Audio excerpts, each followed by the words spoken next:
Dear listeners, what follows is the second part of the Krishna West interview with His Holiness Hridayananda Das Goswami. Can you give further reasons why there are presently so many concerns in ISKCON against Krishna West, even by a couple of leaders? First of all, I am I could say a student of history. I'm a Geschichte-Student. I mean, I study history, and I've studied ISKCON's history, and I'm aware that there is a natural concern, because there is a long history of people attacking ISKCON or trying to change ISKCON in inappropriate ways. We have the example, both from outside of ISKCON, usually from the Gaudiya Math, and as Prabhupada said, the external attacks, like from different governments, whether it was the German government, Russian government, or American government, but especially attacks from the Gaudiya Math, and people criticizing ISKCON's basic program, and giving the argument that whatever we're doing now, it is not adequate, it is not sufficient, and that we need to do something different. And in a sense, a very important historical period has just ended, because from the time that Prabhupada left this world in 1977 until the time that, to be honest, left this world, there was a period of about 33 years, you could say, whatever it was, 33, 34 years, when there were people in the Gaudiya Math who, at least physically, externally, were senior to individual ISKCON leaders, and they exploited that seniority to try to basically take over ISKCON or steal devotees or build their own careers. And then, of course, there have been, and so that period has ended, because with the passing of, so to speak, the last charismatic leader who was at least physically senior to ISKCON leaders is gone, and now it's like what they call level playing field. Everyone's on the same, ISKCON leaders are just as senior as leaders from other places. So internally, of course, the first major deviation was, you could say, Kirtananda Swami, just after he took sannyas, and then there was a problem in New Vrindavan in 1970, and then there was the Ritwik movement, and before that there was the Gopi Bhava movement. So, I understand that ISKCON has had to protect and defend itself and defend Prabhupada's program from many external attacks, internally within ISKCON, externally from other Vaishnava groups, and also from governments and so on and so forth. And therefore, because I am proposing something which, at least externally, looks different than what people are used to, I think that naturally there's a certain amount of fear. Whether that fear is completely rational or not is another point, but we also had the example of Kirtananda more recently in the 1980s, when, some people think I'm trying to do the same thing Kirtananda did, which is definitely not true. But the point I want to make here is that I am a student of history, and I am aware that if you don't study history, you will be condemned to repeat it, to make the same mistakes. I think I'm very clearly aware of what Kirtananda did wrong.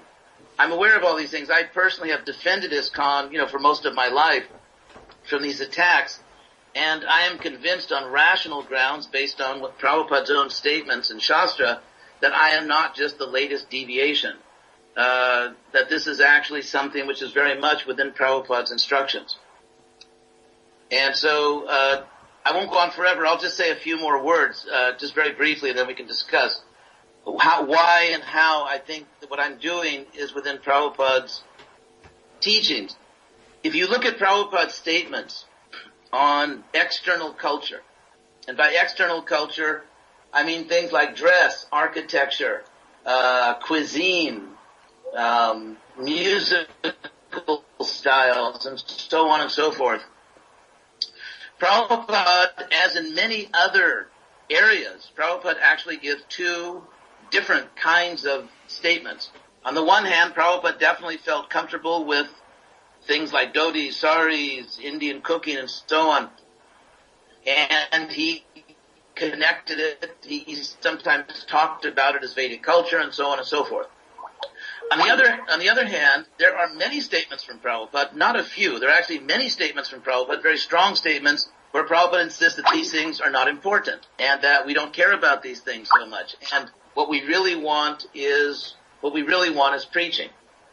And that in that purport on the Bhagavatam 4:854, Prabhupada says that he says in Prabhupada's own words, we need to take risk, and we need to make all adjustments for time and place, especially, he says, outside of India, because he understands that it's different outside of India. So we have these two kinds of statements from Prabhupada. And if you look at the statements where Prabhupada says that you can make adjustments, we can dress differently, like when he said Tamal Krishna to China, and many other examples. I personally heard Prabhupada say these things in Hawaii, where Prabhupada said he didn't care about things like external dress. What was important is, the Krishna consciousness. But those statements were always in relation to preaching. The statements saying that the external part is not so important were always in a context, in a situation where something was at stake for preaching.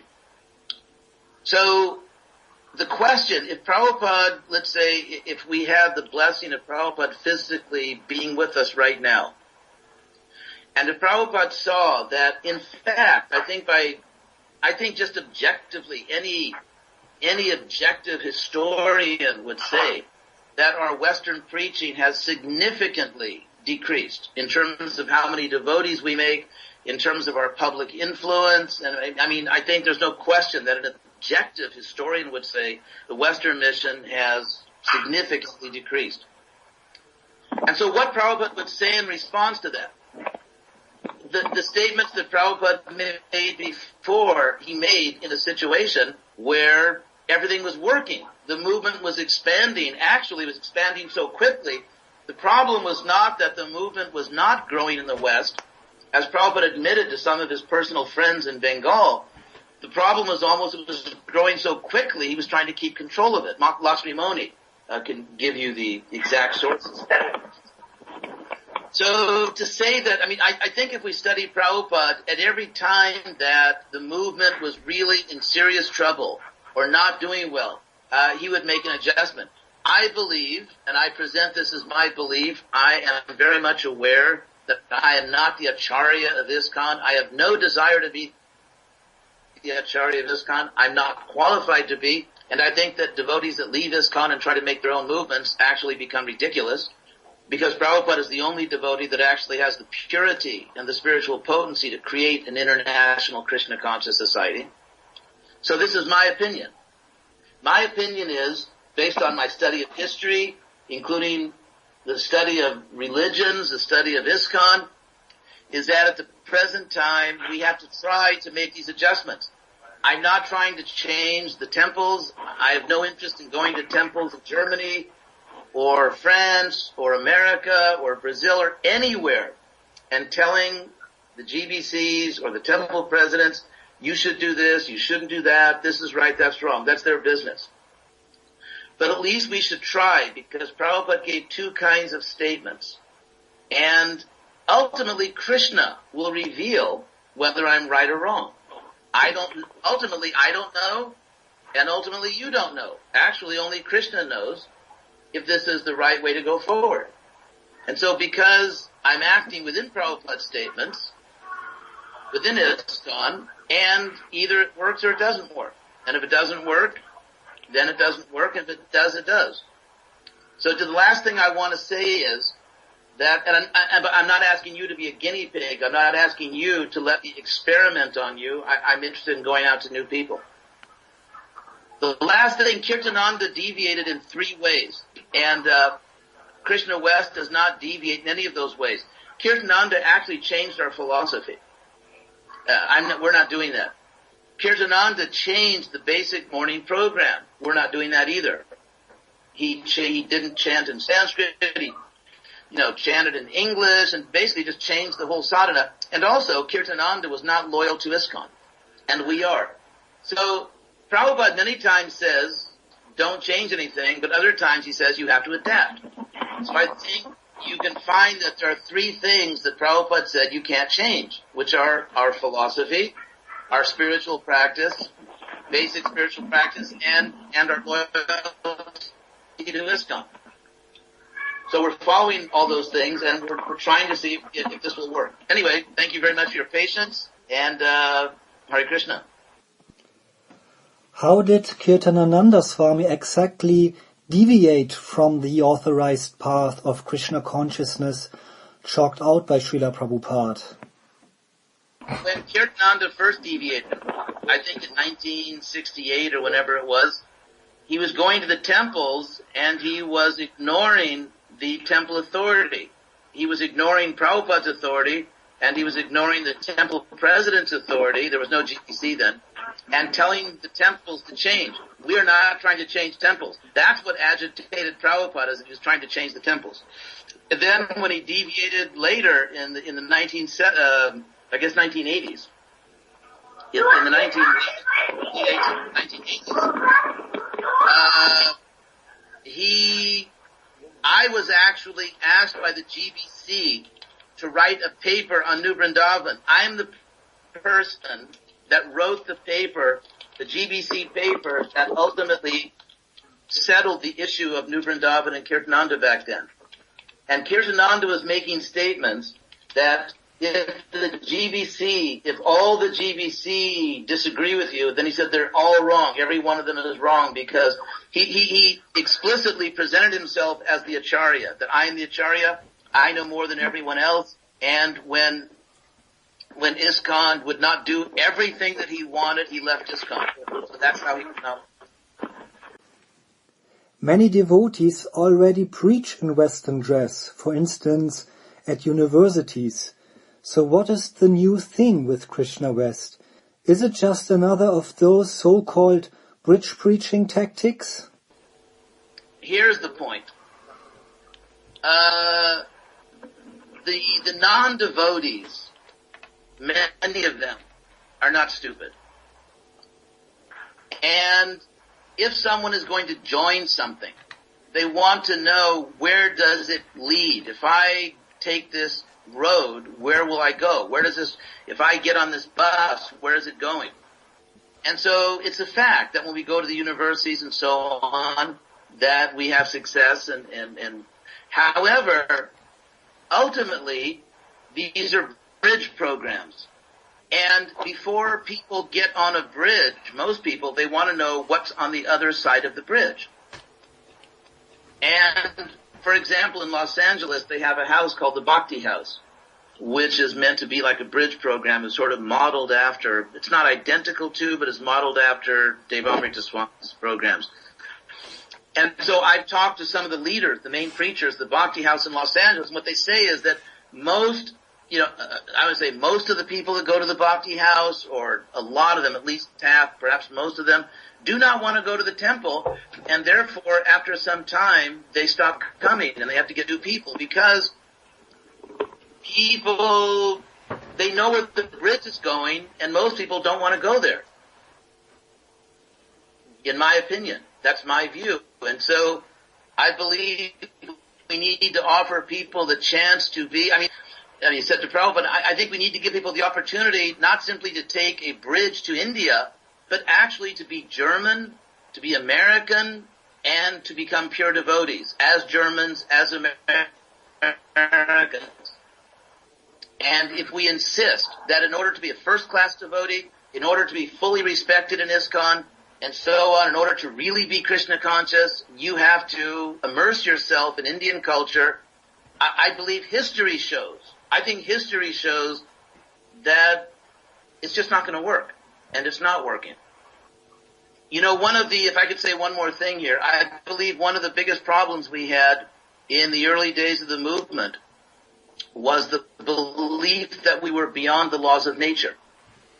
And therefore, for example, if a mother or father was going out to sell Prabhupada's books, they didn't have to take care of their children. because they're on Sankirtan. And Krishna would protect their children, and we saw the result. It was a disaster. And then many devotees thought that because I'm eating Mahaprasadam, I don't have to pay attention to the laws of nutrition, because it's prasadam. We've seen many Prabhupada disciples, frankly, die prematurely. And so and Prabhupada even said, don't try to imitate Prahlad Maharaj. You can't eat poison. So, I mean, the example I give is like if a karmi, a jnani, a yogi, and a devotee all fall off a building, they will all fall exactly at the same speed according to the laws of physics. And so what history shows, I believe history shows, it is a Geschichte Gesetz that, when a new tradition comes to a different culture, and history is full of examples of this, of a different of a religious or spiritual tradition coming to a new culture, if we try to impose or get people to accept a dramatic change in their external culture, it simply will not work. I think history shows that. And so if again in ISKCON you're trying to fight against the laws of nature, I think again the laws of nature are going to win. If you look at how Christianity became a world religion, it was only when Paul said that you don't have to be an Orthodox Jew in order to be a follower of Jesus, it became a world religion. Otherwise it was failing. So I'm not trying to change the philosophy. I'm not changing the practice. I'm not changing the institutional loyalty. In Krishna West, we have Mangalarti. We chant 16 rounds. We have Guru Puja. We have class from Prabhupada's books. It's exactly the same spiritual program. It's exactly the same philosophy. We are loyal to the GBC. For example, in Krishna West, we're not going to authorize people to be gurus. They have to go through the ISKCON system. We cannot make sannyasis. They have to go through the ISKCON system. We don't disturb other temples. We follow the laws of ISKCON, and we have it's exact identical program. It's just that we're trying to learn from history and give people the opportunity to become servants of Prabhupada without having to become Indian. And simply because I think if I could wear a dhoti everywhere and that would save the world, I'd wear a dhoti everywhere. I don't care. I don't care about dress. I don't care how you dress. I mean, I really have no interest in how anyone else on earth dresses. It's not my business. I'm just trying to I'm trying to do what Prabhupada really wanted. And that is to make Krishna consciousness a major world religion. At the present time, I think, if I can be very honest with you, I think ISKCON, we tend to look for niches like, okay, preach to the yoga teachers, preach to the Hindus, preach to the straight edge people. I don't want to just find another niche. I want ISKCON to be a major world religion. And I think history shows that if ISKCON is going to become a major world religion, we have to adjust certain things which according to Rupa Goswami and according to Prabhupada are not fundamental principles. That's my idea. And if I fail, then I fail. And if it works, then it works. So, Hare Krishna. When trying to establish Krishna West in some place, do you claim help from nearby local ISKCON temples? I think it's important to keep in mind that we are not asking for any men or money. We're not trying to work in the temples. We're not interested. I mean, it's not part of the program. So scientific studies of how people adapt new ideas and technologies. And there's a category called the early adopters. And that's usually about 13.5% of the population. Or like if a new iPhone or something comes out or whatever, new ideas. And then there's what they call the early majority, about another 34%, and then a late majority, and then so on. So, France, obviously, we have to try something in France. And the leaders there, the local devotees, everyone, the temple presidents, the senior devotees, the national secretary, the GBC person Ajita, sent by the GBC, everyone is very enthusiastic about it. And so we'll try to do something. if you look at Prabhupada, for example, when Tripurari was selling his Prabhupada's books, to say to a sannyasi that even if you don't go to the temples, even if you don't disturb anyone, even if you don't take any men, any money, you actually physically cannot go to a place. You cannot go to a city where there's no ISKCON project and tell anyone about Krishna. I'm not sure that was Prabhupada's position. And so I'm not really asking permission to go to the temples. I'm not asking for anything. Money, men, nothing. I'm just trying to see if I can serve Prabhupada in some way. Do you want to establish Krishna West centers at places where there are already ISKCON temples and where the local devotees don't feel so comfortable with Krishna West? Here's one point. In America, for example, there are certain places in America where they are skeptical about Krishna West. And therefore, we are not doing programs there. We're actually only doing programs in places where the local ISKCON temple is comfortable with it. And even in those places, we work very closely together. For example, in North Carolina, our Krishna West devotees do temple service. I personally am giving donations, significant donations, to a new Gurukula that the temple is building, New Goloka. Our devotees are helping with the deity worship.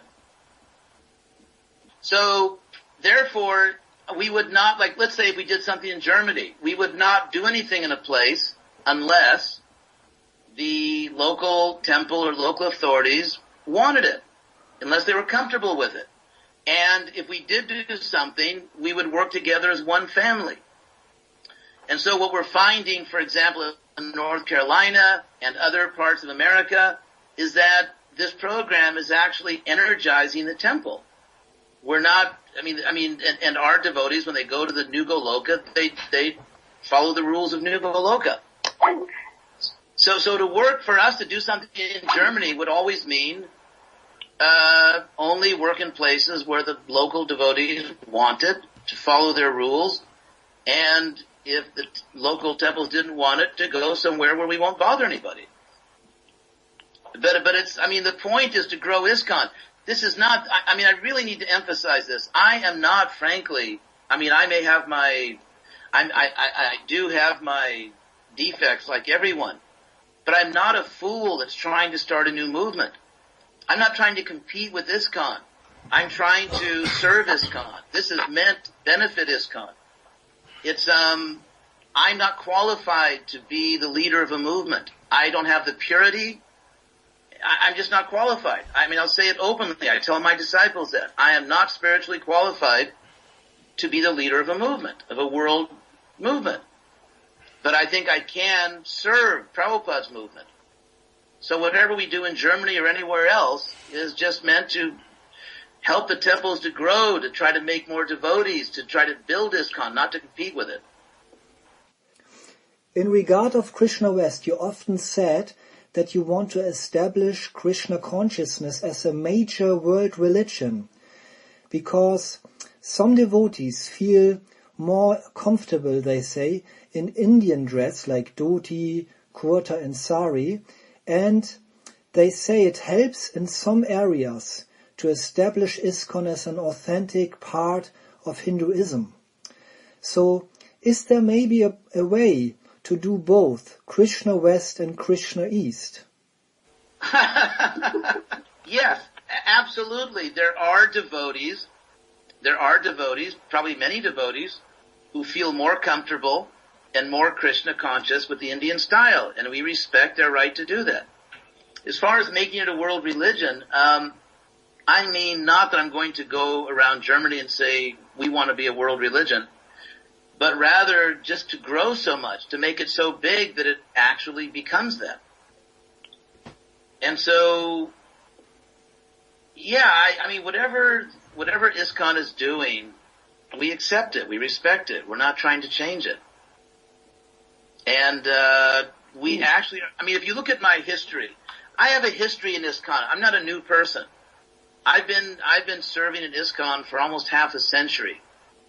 And what the history shows is that I've always been very cooperative.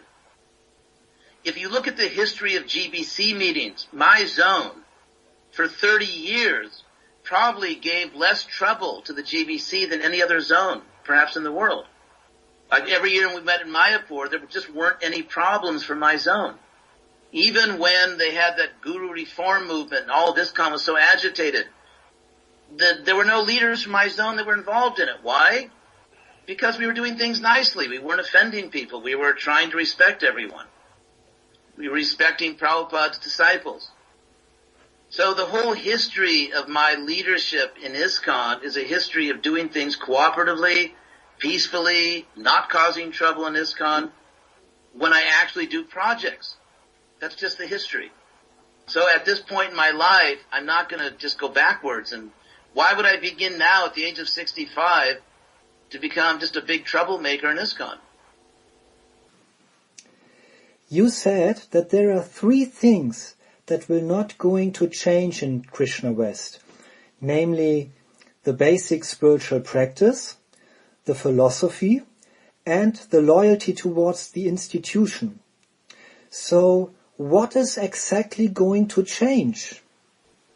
I would say, within Prabhupada's guidelines, we are going to use Western dress.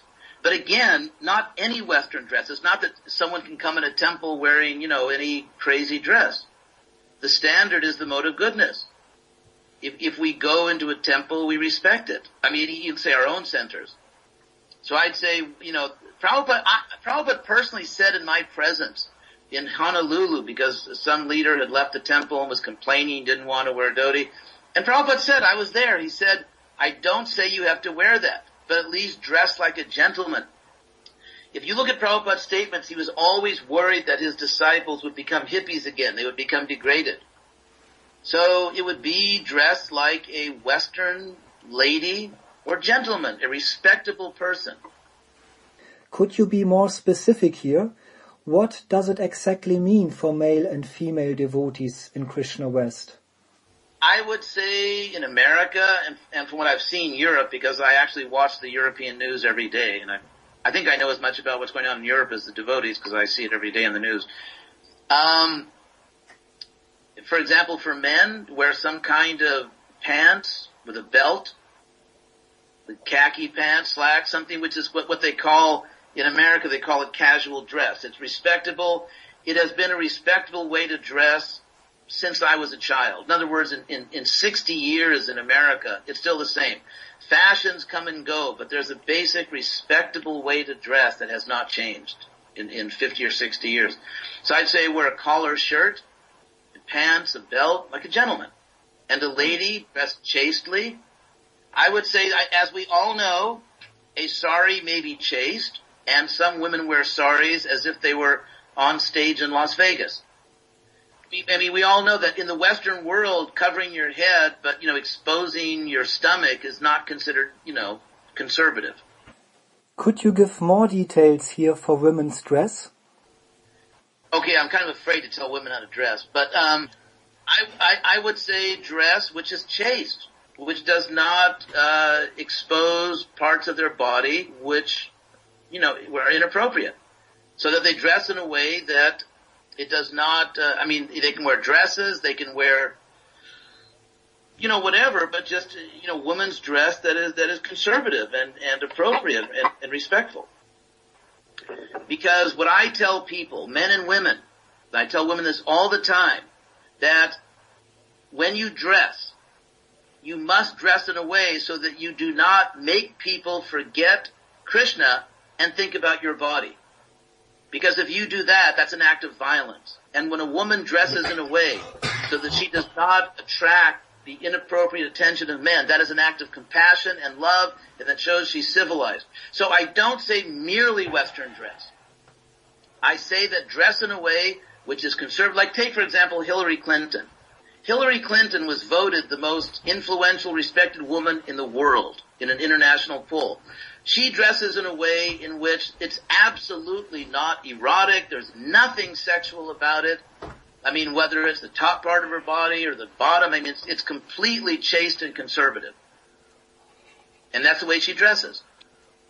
I'm going to give, first of all, I wouldn't tell anyone how to dress unless they had become serious enough about Krishna consciousness so that they were ready to hear it.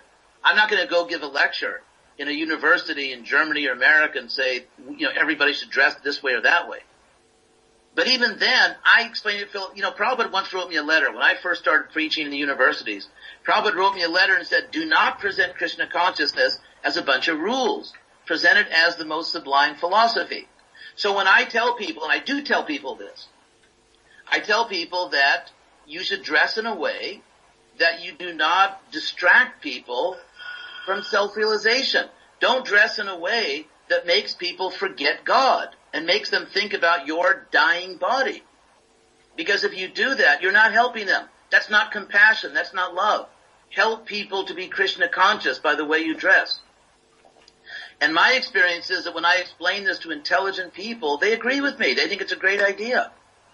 And so I'm not telling them wear this color, wear that color, a woman, wear this kind of pants or that kind of blouse. No, I'm just saying dress in a way which is respectful and respectable and does not distract people from their self-realization.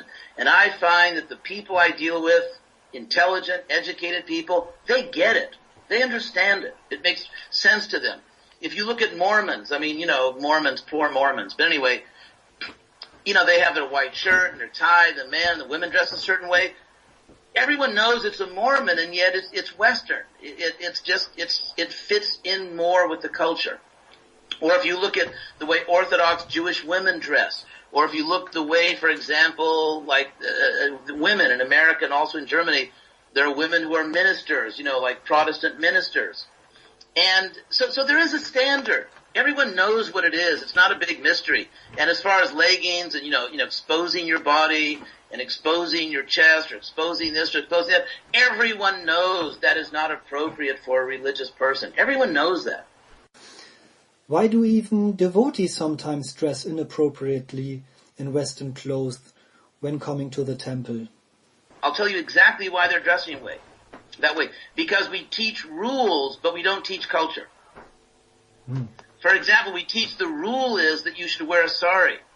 But I don't teach that rule. What I teach is when you are going to a house of God, and that's a term found in the Vedas, Deva Griha. When you are going to a house of God, whether it's a synagogue or a mandir or a church or a mosque, show respect. Dress respectfully. Don't expose your body. I learned that as a child. It's not about dhoti, sari, or pants or skirt. It's about respect. It's about culture. It's about showing reverence when you go to a sacred place. And so what I would say to the women and the men, if you're associating with other devotees, why don't you show your compassion? Why don't you show that you're not simply an egomaniac and you're not trying to take attention away from Krishna and put it on yourself? Because that's an act of violence. What I teach devotees is that when you dress, you are dressing to spread the Hare Krishna movement. So don't look like a slob. Prabhupada even said that. Prabhupada said, actually, you can find this in Vedabase, that to his disciples, I know you don't care about how you dress, but for my sake, for the sake of preaching, dress nicely. Prabhupada wrote me a letter when I took sannyas, and he said, dress nicely for preaching. And when I received Prabhupada in Mexico and Venezuela, you can see the pictures. Of course, I was wearing our sannyas dhoti, but I was wearing a sport coat. Because I adopted that style when I was preaching at colleges. I would wear a sport coat, and Prabhupada didn't say a word about it. So that's what Prabhupada said. Ultimately it comes from Prabhupada. If you don't wear Indian dress, dress like a respectable lady or gentleman. So if someone in Krishna West does not dress in a respectable conservative way, they are being selfish and they are being vain. So we're teaching people culture, not an ethnic rule, but culture. You should dress in a way which marks you as a respectable member of society. When you look at people, when you're walking down the street and you see people, you know very well who's a lady and a gentleman and who's kind of something else. And so that's what Prabhupada said. I heard Prabhupada say it so many times. Be dressed like a lady or gentleman. Be respectable. Prabhupada said you should become famous as American Vaishnavas. As far as your point, which I agree with, that, saris, women often get compliments for their saris, whereas, I can't remember ever being complimented for my dhoti. It's a fact. A sari can be very beautiful. There's no historical or shastric evidence that a sari was ever, at any point in history, Vaishnavi dress. And even today in India, if you wear a sari, it does not mean you're a Vaishnavi. In fact, historians believe it may have come from the Muslims. But in any case, just like a kurta is a Muslim word. But apart from that, a sari can be very beautiful. But what I'm really concerned with is, if you study, here's a philosophical point.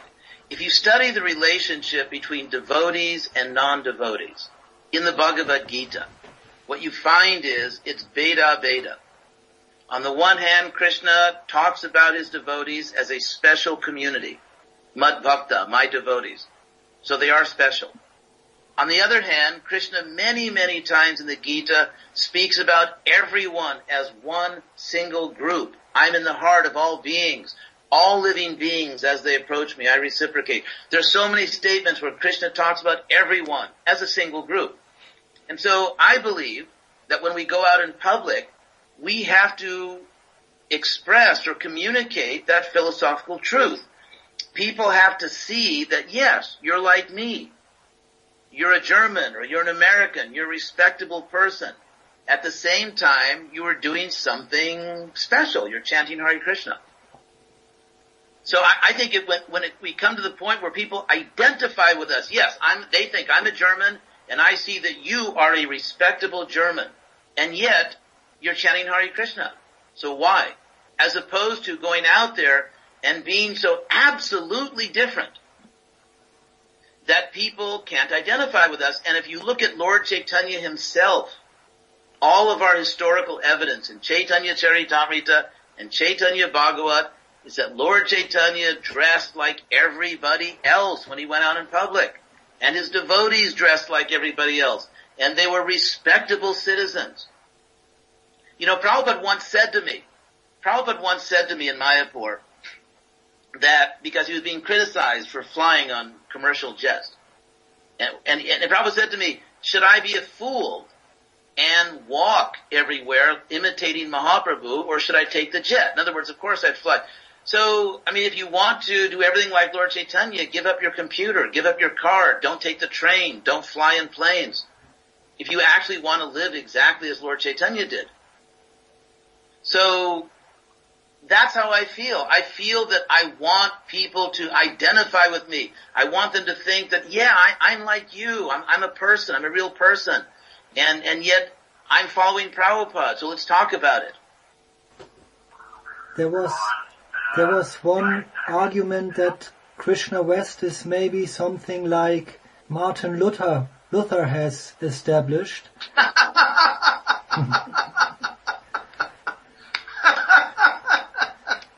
Oh, Haribo.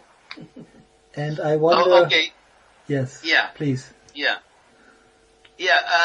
We have to look a little more closely at the history of Martin Luther.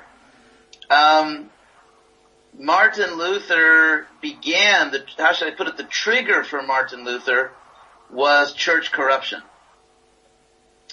After Martin Luther began his campaign, the church began a reform program. They understood that they had to reform themselves, and they began that. Then, as Luther's program grew, it really was no longer about church corruption. It was about a fundamental difference of theology. And there were a few points. First of all, Martin Luther was sort of like the father of Falgu Vairagya in the Western world. In the sense that the church, the Catholic Church, had been a very enthusiastic supporter of the Renaissance. And like Thomas Aquinas, who basically, as they say, baptized Aristotle. and the art and the Renaissance in Florence, the new art and the new literature and the music and so on. And Luther, but if you think of the Renaissance was a rebirth of Southern European culture, Greco-Roman culture. And so Luther, in Germany, he was against it. He was against the Renaissance, and therefore he had these slogans like, for example, sola scriptura, which in Latin means only scripture. Luther said sola scriptura in the sense that no philosophy, no Thomas Aquinas, no Plato, no Aristotle, no science, no Copernicus. We don't want any science, we don't want any philosophy. And of course Prabhupada's position was just the opposite. Luther said sola scriptura, only scripture, sola fide, only faith. But Prabhupada said that you must have faith and philosophy together. And there's that famous purport in the Bhagavatam where the Bhagavatam says, Idang hi pumsa tapasa chutasyiva. It's in the first canto, 5th chapter. Where Prabhupada says, we want these things. He said all the human sciences, philosophy, literature, the social sciences, these things should be used for Krishna. And so in that sense, Prabhupada was much more a Renaissance Acharya. Another thing about Luther is that another major point for Luther was rejecting the church hierarchy, the idea of cardinals and bishops and so on. And again, Prabhupada was Krishna West is on the other side. We completely accept the hierarchy that Prabhupada established in ISKCON, the GBC, regional secretaries, RGB, we accept that. So in that sense also, we're the opposite of Luther. Luther also, like Hridayananda, left the church, even at a time when there was a real possibility to reform the church. The church was making offers to Luther saying, look, let's all stick together. And Luther left. I'm not leaving ISKCON. So in that way also, we're different from Luther. Luther also, he was basically a fascist, in the sense that if you look at Luther's correspondence with people like Erasmus or, other great thinkers of the time, Luther was absolutely intolerant of other views. In fact, he would use filthy language. He's famous for that. He would use filthy language. He would curse anyone that didn't agree with him. And again, we're the opposite. I've often said that I'm grateful that in ISKCON there are many conservatives, because they balance what I'm doing. As ISKCON, as a spiritual movement, we have two great historical responsibilities, which are to preserve our tradition and to adapt to changing times. And there has to be a balance between preservation and adaptation. Obviously, I am focusing on adaptation. And therefore, I'm actually grateful that other devotees, who may not agree with me, but at least they're focusing on preservation. And by doing that, they create a balance. So Luther despised and cursed anyone that disagreed with him, whereas I respect and actually appreciate people in ISKCON that disagree with me, as long as they're ladies and gentlemen. So there are many, many ways in which we are different from Luther. And people that say we're like Luther, I think just haven't studied history enough. A better comparison might be Paul, even though Paul of Tarsus, he has his own craziness, but anyway, he did help to make Christianity a world religion. Dear listeners, in the following I summarized the questions of different dialogue partners which could not be heard on the recording. The next question was about in which way Krishna West could become a risk for ISKCON. That the GBC should also remember that there's no risk for them. Relatively, there's a small number of devotees in Krishna West. There's no risk for the GBC. There's no risk for ISKCON. It's an experiment. It's trying to see. If it works, it works. If I go out there and Krishna West devotees don't do well spiritually, or it doesn't spread the movement that much, then with really no risk or danger to ISKCON, everyone will know. And if it does do well, then everyone will know that. So There's no gamble. There's no risk for them. It's just giving us their blessings as they've done in South America in many places, and North America, and just saying, all right, don't bother the temples, but go out and try your best, and then we'll see what happens. The next question is that some people are concerned that Krishna West could lead devotees, especially young, less trained devotees, to mix up Krishna West with becoming lax in their Krishna consciousness. They have to understand the difference between the essential eternal and the temporary external principles of Krishna consciousness. But who is doing all the work of educating the devotees?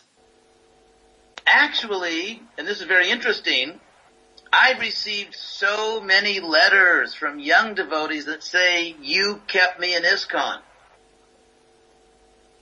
Because if you look at ISKCON or any religion is always influenced by the culture that it's within. For example, the fact that Prabhupada's early disciples had been hippies or political radicals obviously influenced the way they understood Krishna consciousness. And so in the same way, as you know, in Germany and America, everywhere, the social historical trends are that young people are becoming more and more independent. They have their own thoughts about things. And therefore, many, many young devotees, they really understand it. They say that because you gave me some breathing room, therefore I stayed in ISKCON. I could stay with Prabhupada. For instance, there's a lady, a really nice young woman who's very intelligent. She works with, she's a part of ISKCON Gainesville, that, wonderful program that Kalakant is doing. And she's become a very valuable devotee there. A very valuable devotee. She does all kinds of important work for the temple. She, practices sadhana bhakti nicely. She's married now to a nice, actually devotee from Holland. But she's a very valuable member of the temple. She wrote to me and she was ready to leave ISKCON. Because, just like some Krishna West devotees are a little fanatical or need to be trained a little more, obviously on the other side, there are people who say if you don't wear a dhoti, it's almost like killing a cow or something. So, and therefore she wanted to leave ISKCON. She had lost her faith in the Hare Krishna movement. And I started explaining to her our views on things, and she came back, and then she asked me, what should I do? And I said, well, go to Gainesville, because we didn't have any Krishna West Center. She went to Gainesville. She's become a very valuable devotee there. She's very enthusiastic about spreading the ISKCON movement. And there are many, many stories like that.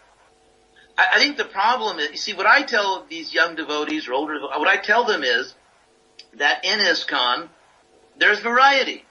And some devotees love to wear a dhoti. Some devotees like the tradition. And you have to respect them. You have to respect them because we're trying to show the world that ISKCON is the peace formula. So we have to keep peace among ourselves. So we don't allow people to be members of Krishna West unless they are faithful, respectful members of ISKCON. So, and I think if on the other side, more conservative devotees teach the same thing, that the Krishna West devotees, they're sincere, they're trying to serve Prabhupada and ISKCON, then young people won't be confused. I think it's the opposite. They will be encouraged to see that ISKCON is not a cult.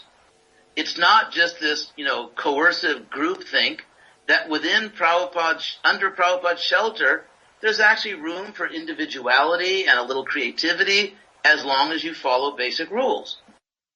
In the last 50 years, the members of ISKCON went through different phases.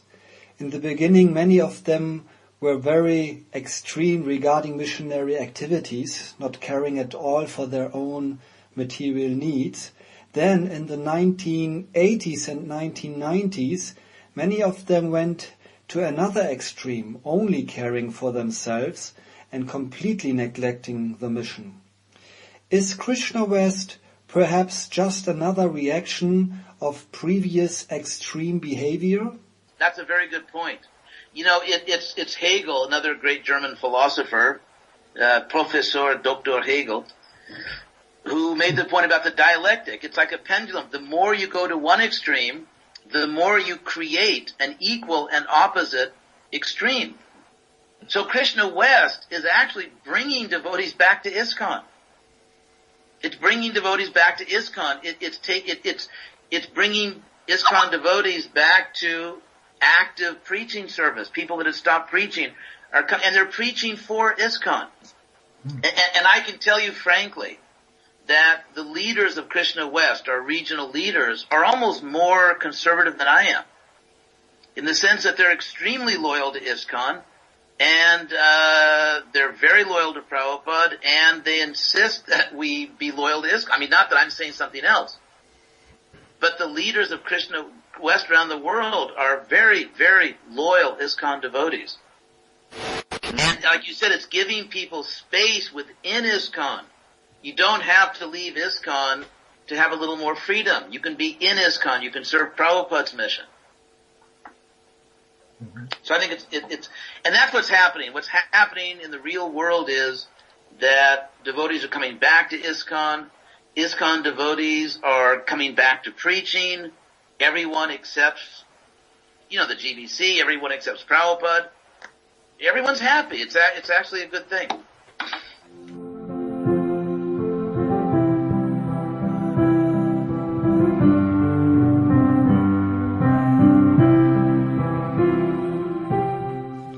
In the following part of this discussion, we are talking about the balance between preaching and deity worship in Krishna West. Can you hear us? Yes, I can hear you fine. That's nice. Super.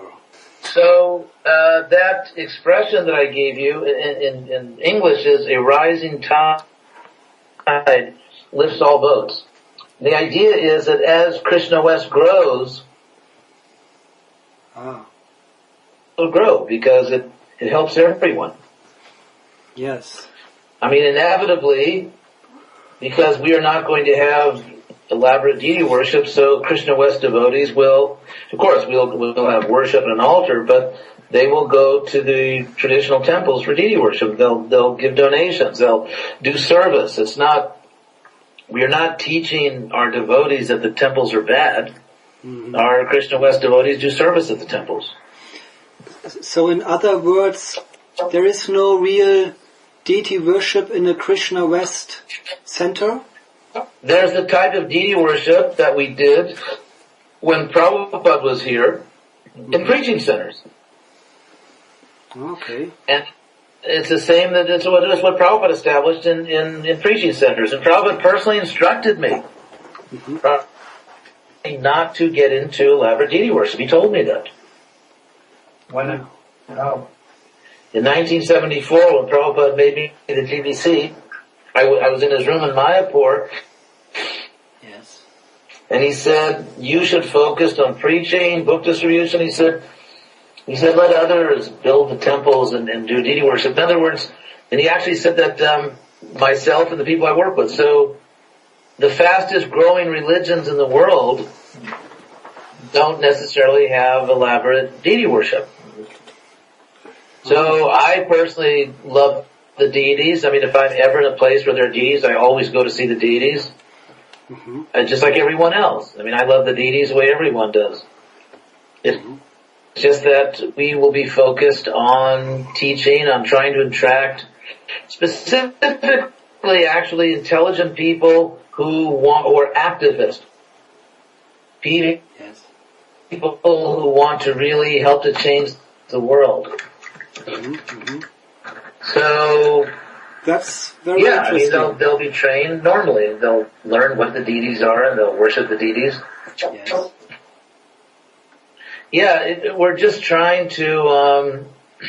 It's not an attempt to create a new movement. It's not trying to change anything. It's just creating a space within ISKCON where large numbers of Western people can become Vaishnavas.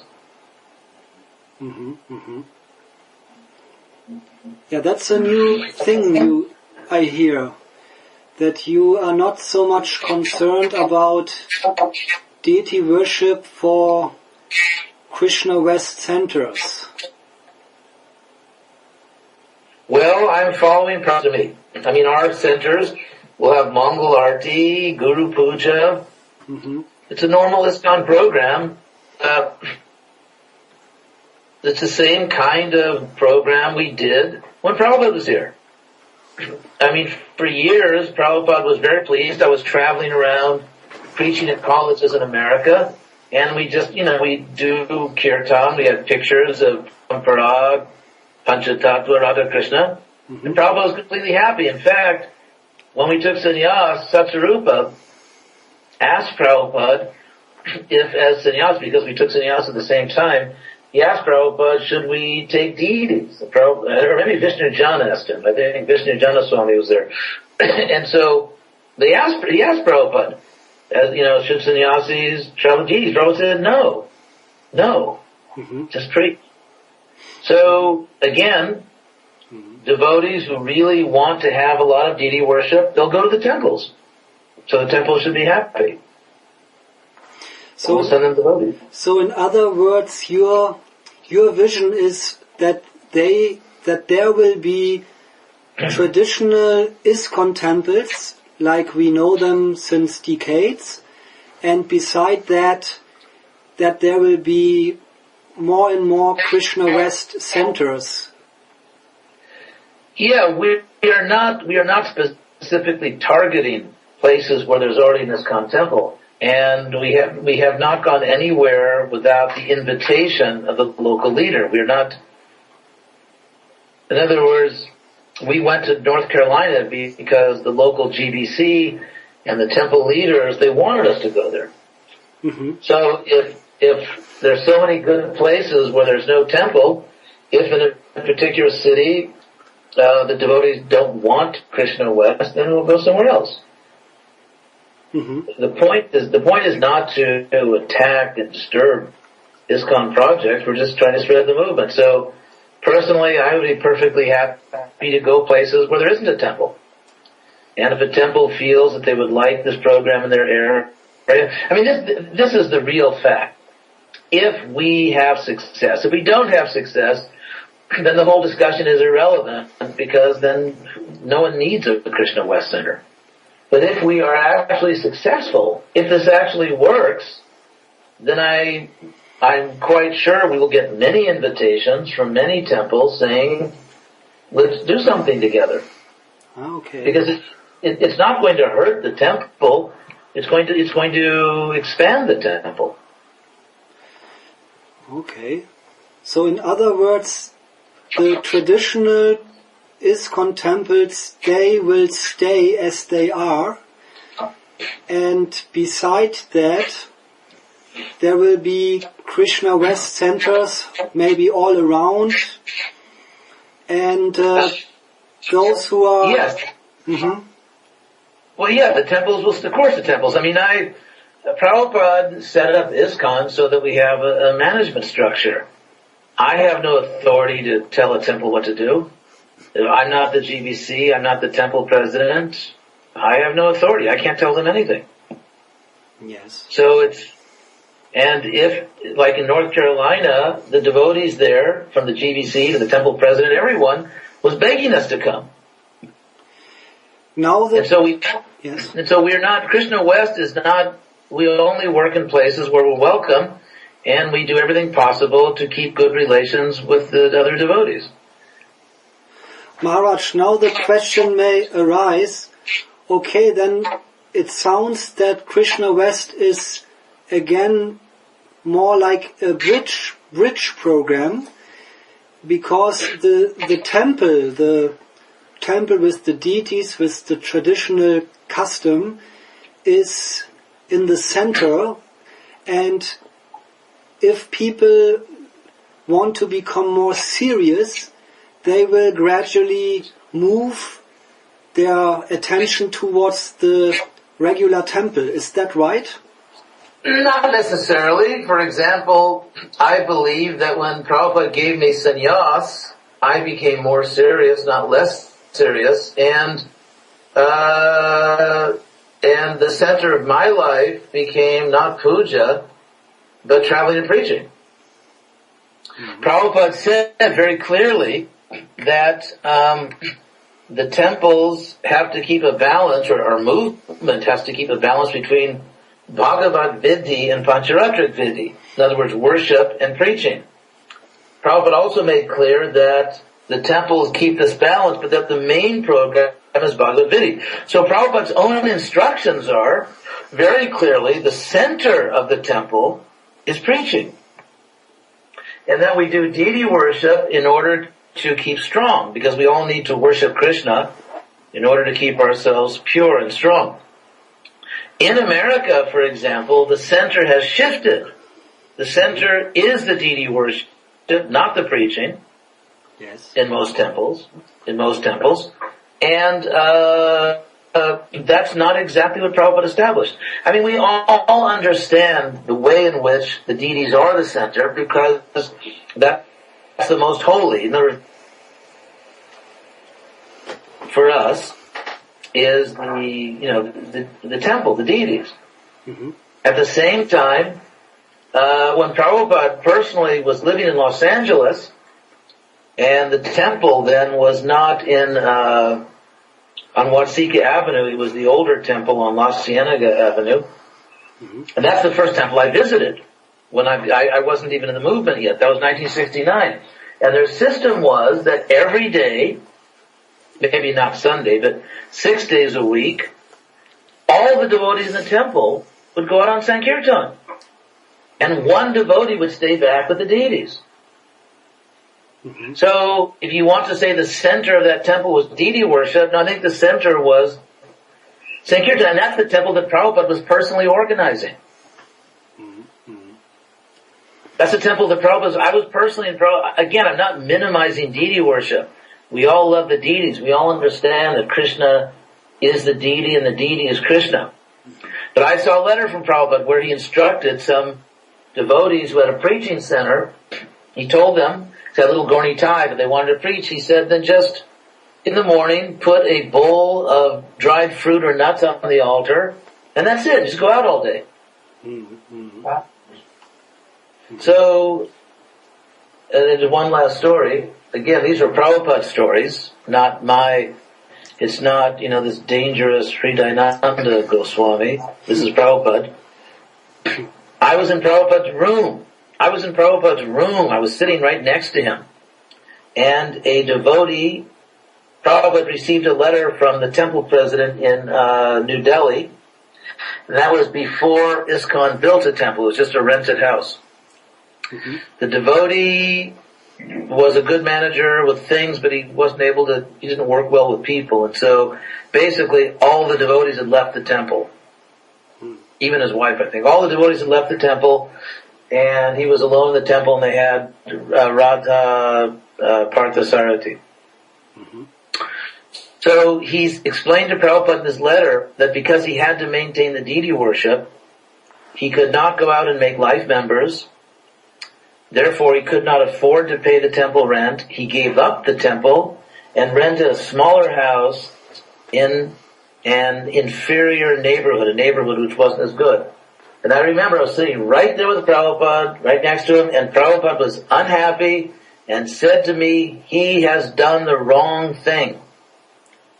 He should have simplified the deity worship and gone out to preach. Mm-hmm. So, again, I have to say, I think it reflects this overwhelming Hindu influence in ISKCON. This is not a criticism of anyone, but I mean, someone has to just we have to be allowed to speak the truth. Mm-hmm. And sociological studies have shown, scholarly studies have shown that, and what we already know, that in the Hindu community, they are primarily concerned with deity worship. They are primarily concerned with deity worship, and they are much, much less concerned, if they're concerned at all, some of them are, but many of them not very much, with preaching, and especially they're not very concerned with Western preaching.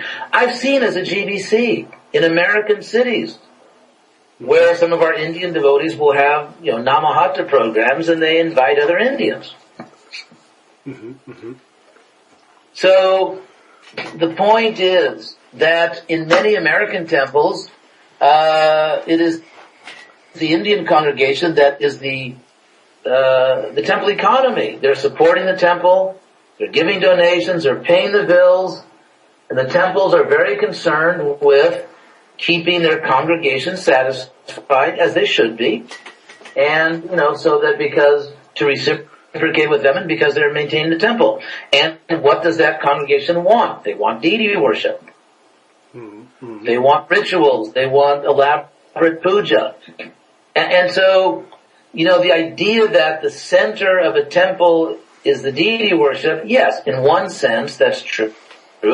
I'm sure we know how it's true because the deity is Krishna, it's God himself standing there in the altar, we know that.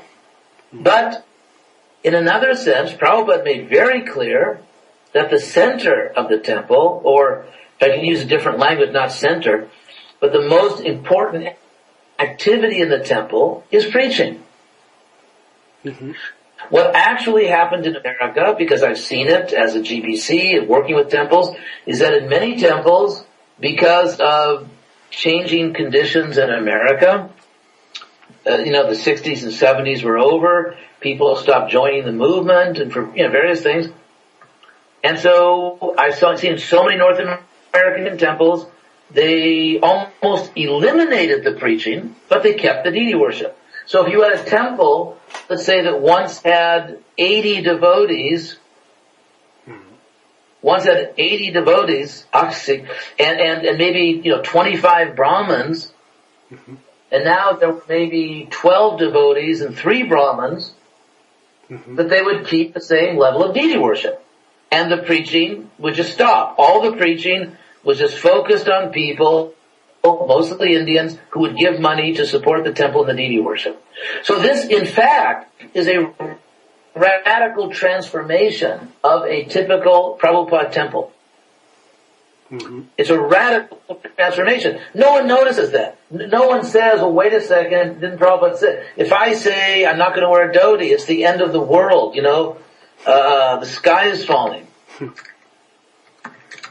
But if people, der Himmel fällt, but if people just radically transform Prabhupada's temples and do the opposite of what Prabhupada said, it doesn't bother anyone. Right. It doesn't bother them.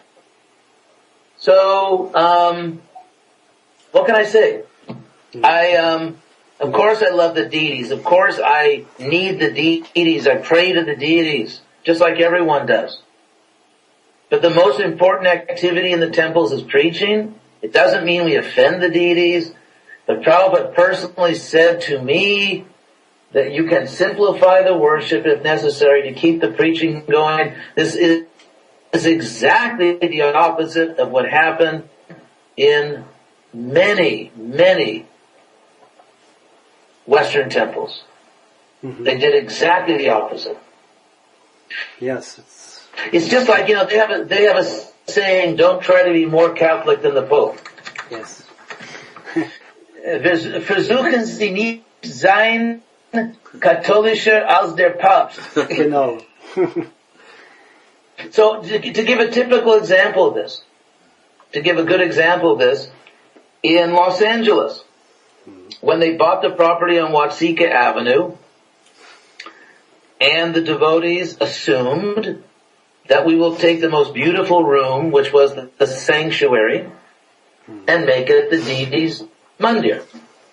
And Prabhupada said no. Prabhupada said no. That the temple room with the deities be in the secondary room, which was what is called in America in the churches the reception hall, or the Empfangshalle. Yes. And so, and that's where the deities were. And then Prabhupada, every Sunday, when Prabhupada was in Los Angeles, and he would give the Sunday lecture for the guests, he would go not to the temple room, mm-hmm. where the deities were. He would go into the sanctuary. Why? Because he wanted the Americans to be able to sit down in a church-like atmosphere comfortable in their own Western culture and hear about Krishna. So ironically, against Prabhupada's orders, without Prabhupada's permission, his American disciples destroyed that, took out the pews, the Kirchenbanker. Yes. Took out the pews and moved the deities so everybody could sit on the floor. Directly against Prabhupada's instructions.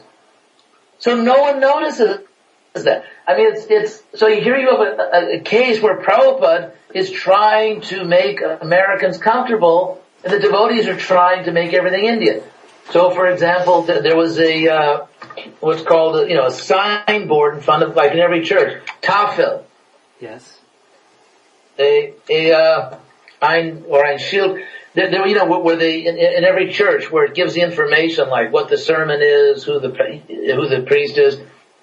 And Prabhupada said, leave that. I want it to be like a church. So what did the devotees do? They removed it. So Prabhupada said, you can simplify the deity worship, keep the preaching going. What did the devotees do?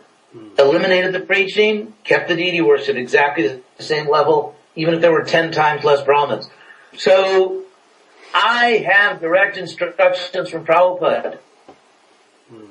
I was trained by Prabhupada. And what am I supposed to do? Go against what Prabhupada said so that people don't criticize me on the internet? Yes, no.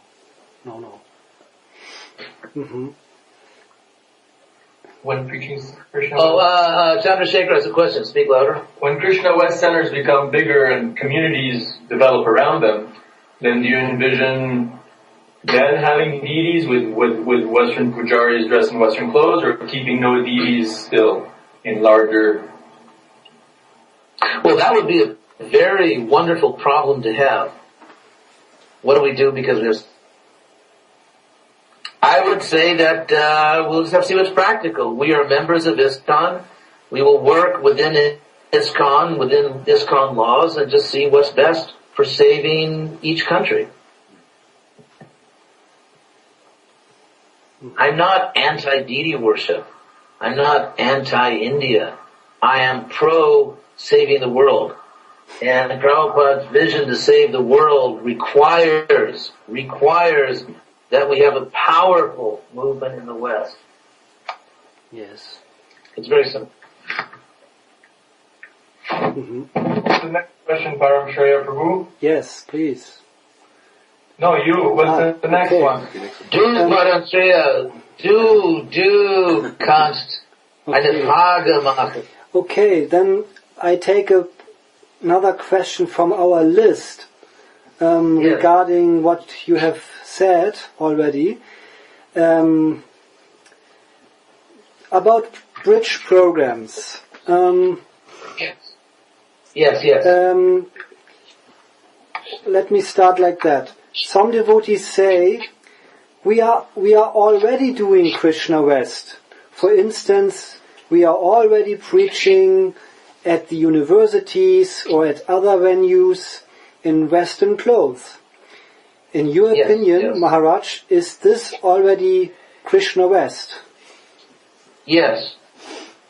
Okay, first my apology to the German language. It should be eine Frage stellen. But anyway, yes, they are. I admit that there are probably many devotees who are showing me the way. So yes, they're going to the universities and so on.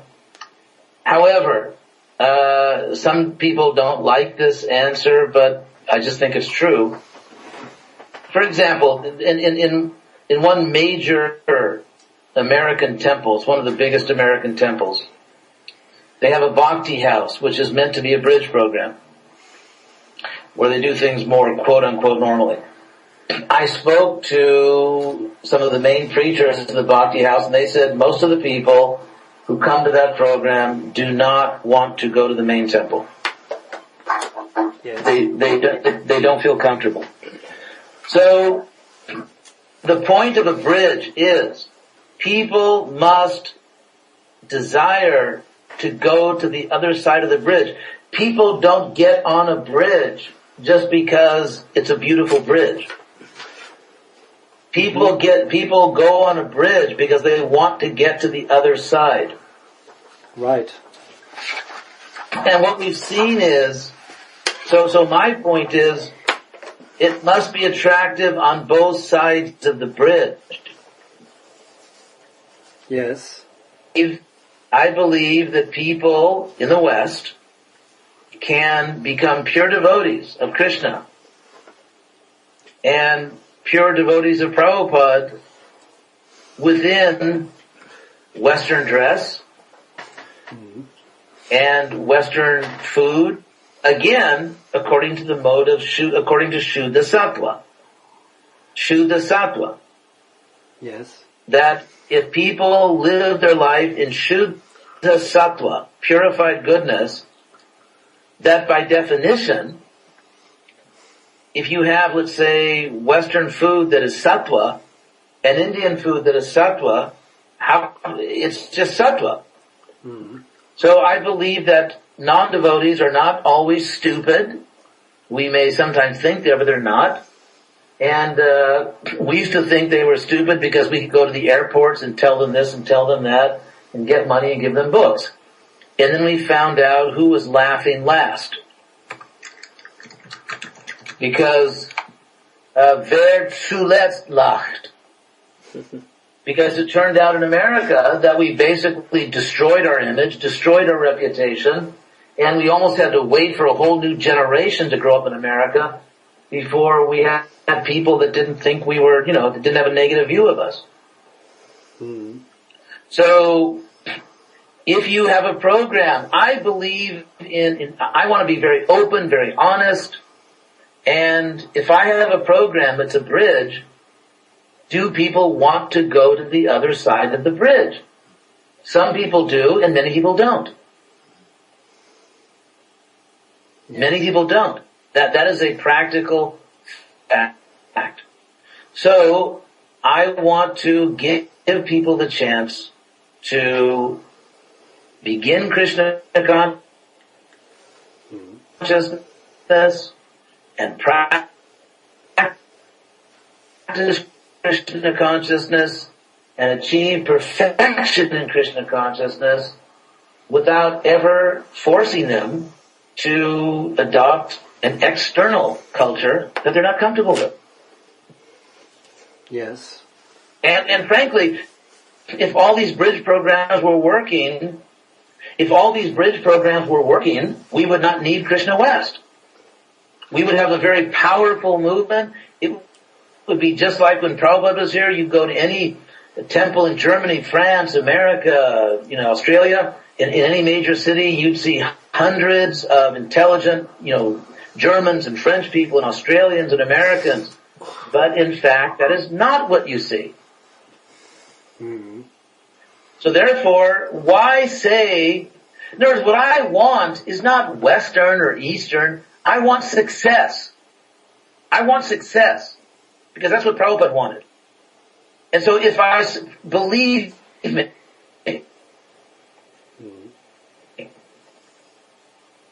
Prabhupada said when he got on the Jaladuta, he said at this age, no one wants to leave home. Believe me. Like I said, he didn't explain this. Nothing would make me happier than for Krishna West and me, ich auch, to become obsolete. Mm-hmm. If the movement became very successful in the West, either by following my ideas or not following them, I don't care. It's not about me. It's about Prabhupada's desires. If somehow or other, this way or that way, if the movement became very successful in the West, then obviously there would be no need for Krishna West. I could go and have a peaceful life and not have to fight with so many people and argue and explain things. I could just take walks in the country and chant Hare Krishna and write books. I'd be very happy. Mm-hmm, mm-hmm. So frankly, if I had one wish, it would be that Krishna West become obsolete. Mm. What's that alternative? It's not needed because everyone's doing it. Everyone is doing what they have to do. The movement's spreading. They don't need me. That would make me very, very happy. My goal is not to become an acharya. My goal is to become obsolete. I don't need more disciples. I'm not one of these, so-called acharyas, who, ein möchte gern acharya. Yes. Möchte gern acharya. Yeah, by Prabhupada, by Krishna's arrangement, when I was very young, I got to be a super guru. I got to be one of the original, sort of like ISKCON Beatles. I had lots of, when I was 30, 31 years old, I had 1,000 disciples. I was worshipped and I just got sick of it. Understand. So I'm now like someone who, now is sort of at a later stage in life wants to have an experience of being a big guru. Believe me, I've had my experience. I don't need it. I don't want it. I don't need money. I don't need disciples. I don't need anything of it. What I want, frankly, is peace in my life. And I've given up my own peace to do Krishna West because I think Prabhupada needs it. Not because I want it. So if I don't want to be the acharya, I want to be obsolete. I would love to see ISKCON understand what I'm trying to say, however imperfectly I'm trying to explain it. I would love to see ISKCON become very successful in the West, a powerful movement, a relevant movement without me, and I can very happily spend my life in the country, taking walks in the forest, and trying to write books for the world. Actually, that would be my first choice. Understand. Yeah. Maharaj, I think we should stop the official part of our conversation. And that was a lot of material.